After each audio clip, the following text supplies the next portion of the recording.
Videolar zararlari haqida gaplashamiz bugungi videoda. Har kuni video chiqarish challenge'im ketyapti. Bo'tda telefon turmas ekan.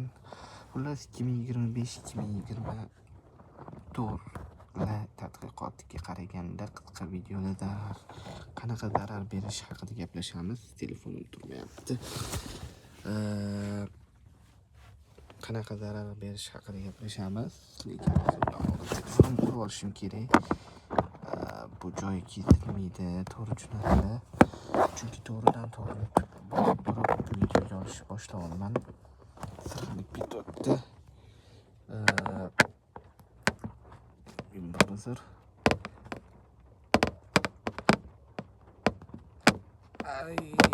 yo'q, bo'lmadi, o'xshamadi.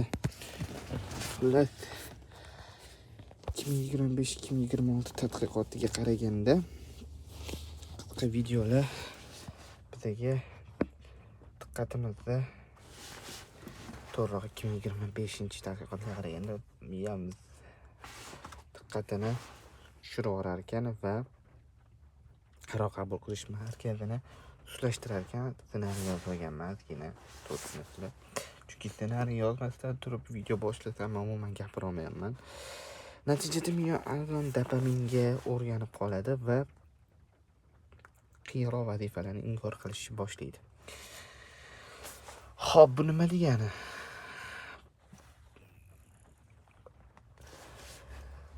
Qiyin muammolar ustida uzoq diqqat ushlab tura olmaymiz. Qiyin masalalar ustida deep work qila olmaymiz, ya'ni o'zbekchasi xayolimga kelmadi hozir. Deep work qila olmaymiz, ya'ni chuqur bitta mavzuga sho'ng'ib keta olmaymiz. Diqqatimiz sustlashadi, qaror qabul qilish, qiyin qarorlarni qabul qilish qiyinlashadi. Tabiiy qisqa videolarni qisqa qilib aytganda foydasi yo'q. Shuning uchun qisqa videolar ko'rishni to'xtataylik, kamaytiraylik imkon bo'lsa. Qanaqa? Chunki har bitta scrolling qilganingizda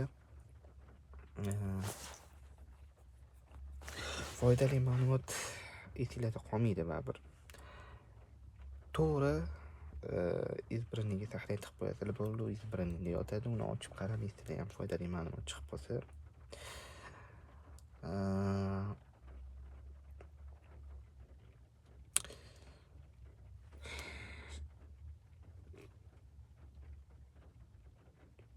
Va ikkinchi o'rinda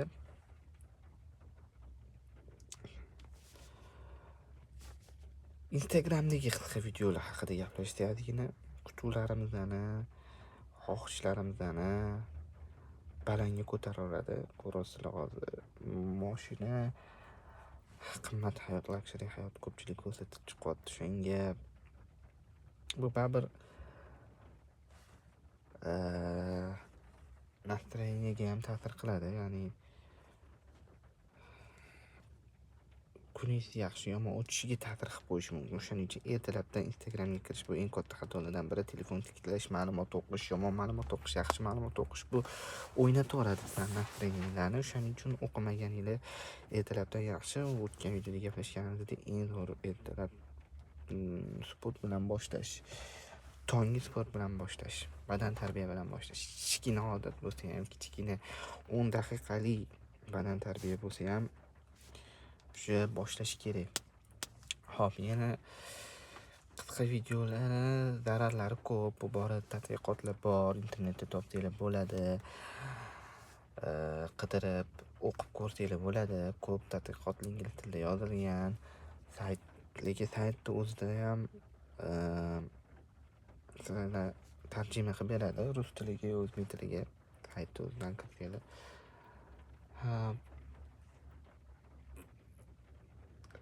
Natijada uzoq, hatto oddiy kitob o'qishda ham qiynalib qolamiz. Qisqa videoda uzoq o'tiradigan bo'lsak, ko'pchilik 2-3 soatdan ko'p o'tiradi menimcha.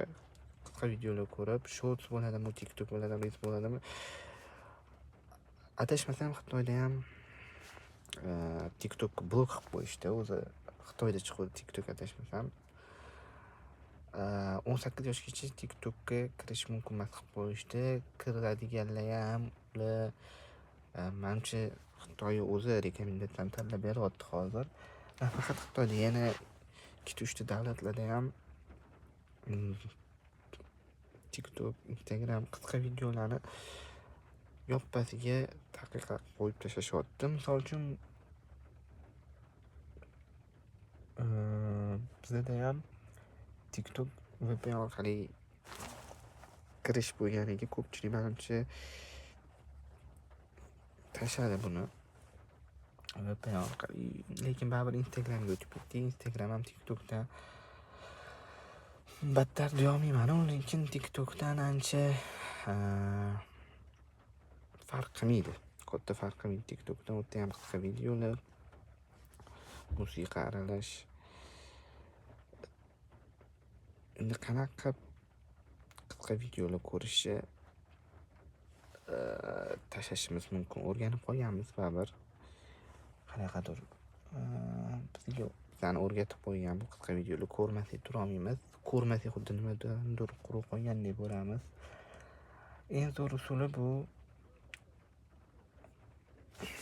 vaqtni kamaytirish. Menimcha eng birinchi qadam butunlay o'chirib tashlash baribir ko'pchilikning qo'lidan kelmaydi.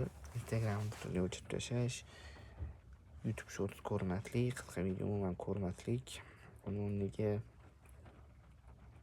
kitob o'qish. Qaranglar, kiringlar Instagram nastroykilarga. Necha minut, necha soat bir kunda o'tirishinglarni o'rtacha ko'rasizlar, hisoblaysizlar. 1 soat bo'lsa, hech bo'lmaganda 10-15 daqiqaga qisqartirasizlar. Ya'ni 45-30 daqiqa bo'lsa yaxshi bo'ladi. Qisqartirib, keyin butunlay olib tashlasanglar bo'ladi. Bittada olib tashlash iloji bormi? Bor. Bu menimcha ko'p holatda irodaga ham bog'liq. Uni o'rniga qanaqadir foydali odat qo'shishingiz kerak. Yoki umuman telefon tiklashga vaqt bo'lishi kerak emas. Sport bilan shug'ullaning. Eng zo'r narsa bu sport. Bugungi video ham tugadi do'stlar. Gapira olmayapman. Qo'llab-quvvatlab